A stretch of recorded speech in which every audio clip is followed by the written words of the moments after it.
Journée internationale des personnes handicapées et comme à l'accoutumée, Saint-Louis n'est pas en reste avec la Fédération des associations de personnes vivant avec un handicap qui n'a pas dérogé à la règle en tenant une rencontre d'échange, de partage, mais également de sensibilisation, une occasion pour le président de la Fédération de lancer un appel à l'aide à l'endroit du nouveau gouvernement en rendant effective la loi d'orientation.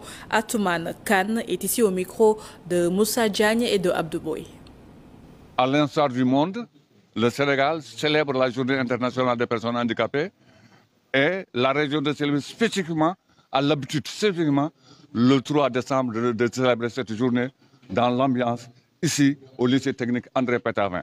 La substance de cette journée, vous savez que les personnes handicapées dans le monde et plus particulièrement ont des difficultés ou des mots M-A-U-X.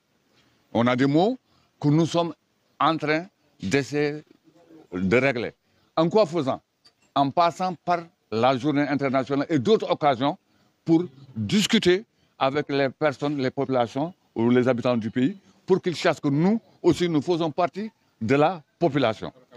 Parmi ces mots que nous avons, comme aujourd'hui le thème de la journée aujourd'hui, nous parlons de l'insertion socio-économique des personnes handicapées. Quand on parle de l'intégration socio-économique des personnes handicapées, ça englobe beaucoup d'éléments. Parce que la personne handicapée ne peut pas être intégrée socio-économiquement quand elle manque l'appareillage, quand elle manque la formation, quand elle manque l'école. Aujourd'hui, nous allons en parler avec l'inspecteur du travail. On est en train de faire un débat, une conférence qui a été animée, pour que nous essions, à partir de cette journée, comment on va insérer les personnes handicapées au niveau de la région de Saint-Louis spécifiquement. PHS, la Fédération régionale des associations des personnes vivant avec un handicap, par le biais de leur président Ibrahim Sène, a profité de cette occasion pour revenir sur leur situation. La Fédération a parlé des difficultés avec les bourses familiales, l'accès à la santé ainsi que l'accès à l'emploi qui demeure une urgence. Le président de la dite association magnifie le geste du président de la République, Bassirou Diomaye Diakhar Faye, qui a ordonné des mesures pour renforcer les conditions de vie des personnes vivant avec un handicap. Écoutons Ibrahim Sène, président de la Fédération régionale. Il est ici au micro de Alun Badarambay. Juste pour dire que nous sommes des milliers de personnes handicapées dans la région de Louga et un pourcentage qui ont déjà reçu leur carte d'égalité de chance. Il y en a qui n'ont pas encore reçu, ils sont à l'attente parce qu'ils ont déjà déposé leur pièce.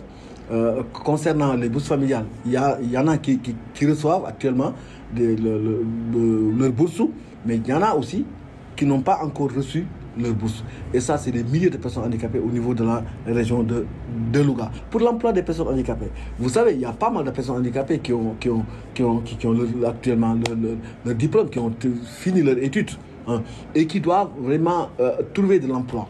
Ça, c'est des difficultés. Mais ce que le président Bassirou Diomaye Faye a fait sur cette communication a attiré l'attention de